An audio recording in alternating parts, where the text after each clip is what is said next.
Hello guys, welcome to my YouTube channel. This is Janice Acolias. So, yan po yung review ng sa aking video na may company maglilinis dito sa sunscreen dito sa bahay bakasyonan ng isang bahay ng aking mga amo. So, dito po sa Biblos, Lebanon.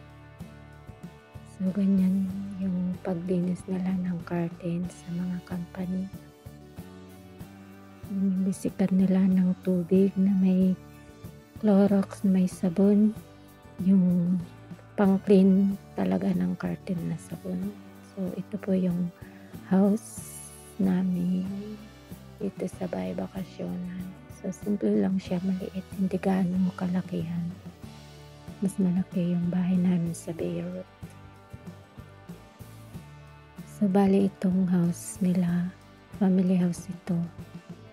Dito kami kapag summer. So, yan po yung dining. Simple lang siya.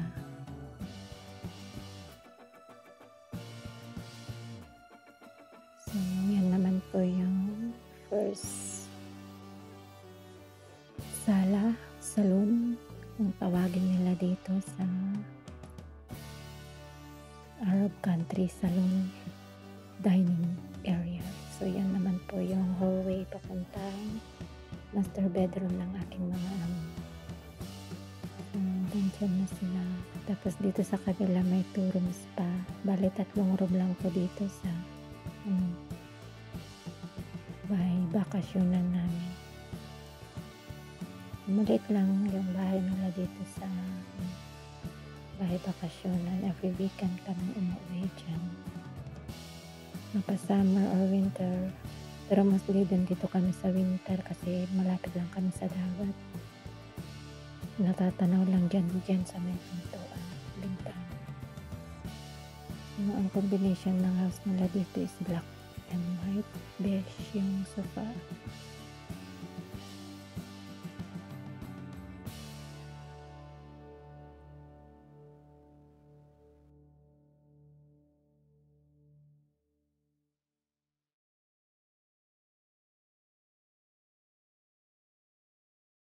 So, ito po yung hinayad ng madam ko na maglilinis ng sunscreen curtain dahil po matagal nang hindi nalilinis mula po nung dumating ako dito.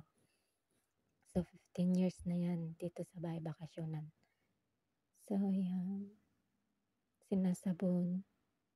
May nilagyan ng sabon. Tapos, yung Clorox. Tapos mamaya imamachine. Nandyan sila sa master bedroom ng mga amo ko.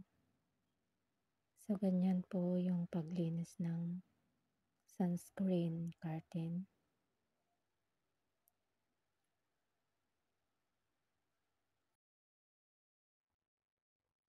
So, yan po. Pinupunasan doon sa pinaka motor ng sunscreen. Bakal po yun. Yan yung may timba yung lalaki. May sabon yan, tubig. Tapos yung pang-cleaning nila, yung machine. Bibisikan pa nila mamaya ng tubig yan. So, maliit lang yung room ng mga amo ko dito sa isang house nila. Di tulad sa Beirut naman, napakalawang ang bahay. 12 at saka 13. Buti binenta pa nila yung isa. Bali, 3 yung bahay nila dati.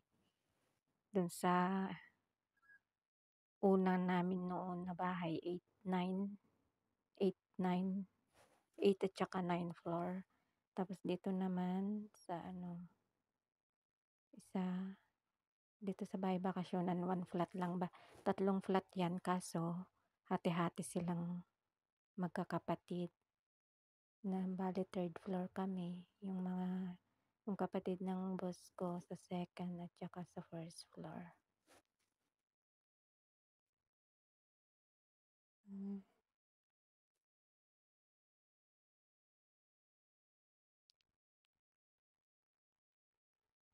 Yan siya, sinasabon niya pang-ulit. Kasi binababad bago i-machine para matanggal yung libag-libag niya.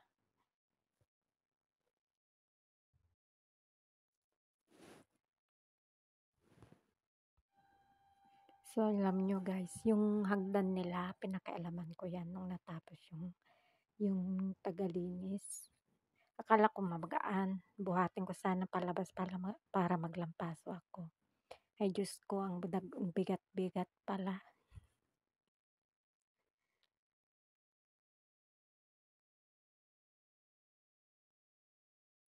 Ayan na, minamasin na siya. Mamasin na.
Ito naman yung TV living room.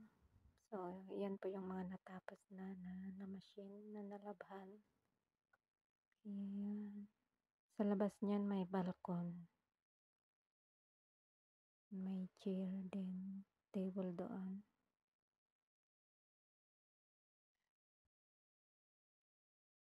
Ito yung dining. Kung saan nandyan yung television. Tapos sa kabila, yung isang sala set. So yan, ganyan lang siya.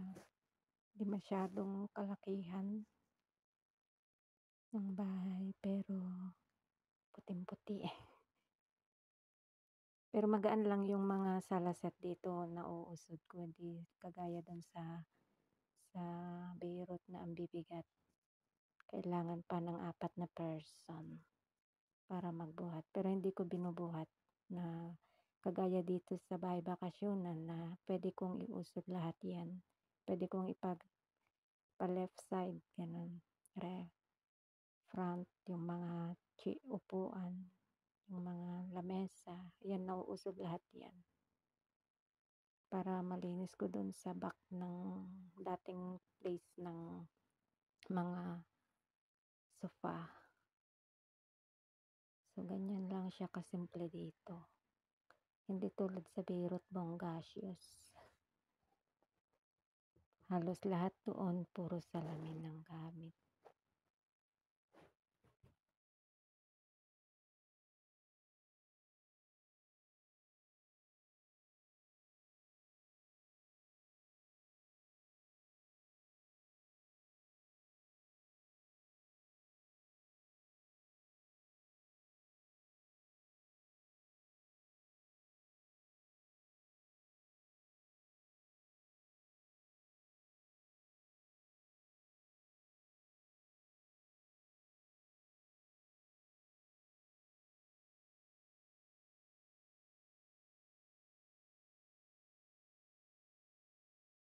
Anak ng mga amo ko noon. Yan. Yung dalawang magkapatid na babae. 1 room lang siya. Pero ngayon mga apo nang natutulog diyan. May isa pang room sa baba, sa ground floor. Ginawang bahay doon, may isa pang maliit na bahay. May maliit din na kitchen.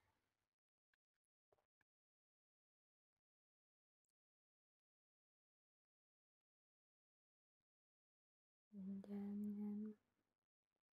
Yan, may kapitbahay ako dyan. Minsan kamarites ko.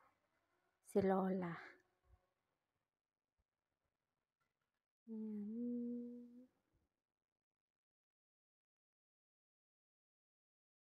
Sobrang lamig ngayon dito sa bahay bakasyonan. Kasi malapit sa dagat. Natatanaw lang siya pag nandun ka sa terrace, sa balkon.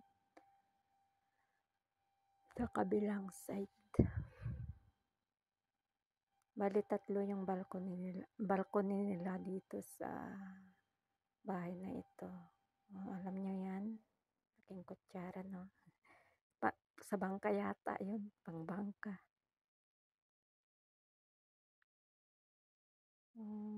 Ganyan lang siya kasimple. Yung marble na table. Kung hindi marble ang table nila dito, mga sa dining, mga salamin, yung mga mahihiling ng amo kong babae. Yan yung chandelier nila, old na yan.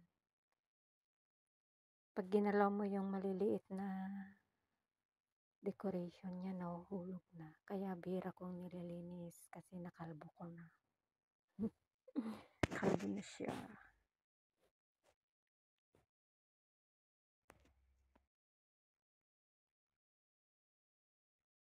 Yan, hihintayin ko pang matapos lahat bago ako maglinis dun sa mga rooms. Pero dito sa salon, natapos ko na yung mga gilid-gilid niya. Yan minsan yung ginagawa kong mga short videos ko, yung fish na decoration, wood yun. Tapos yan, yung upstairs, mayroon pa sa papuntang rooftop. Yan, binubusan ko ng tubig yan mula taas hanggang doon sa baba.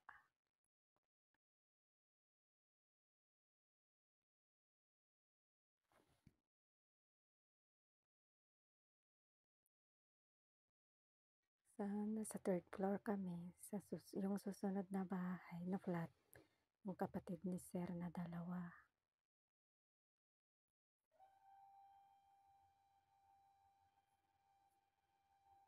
Yan, dyan ko tinatambay minsan yung mga dates na fruits.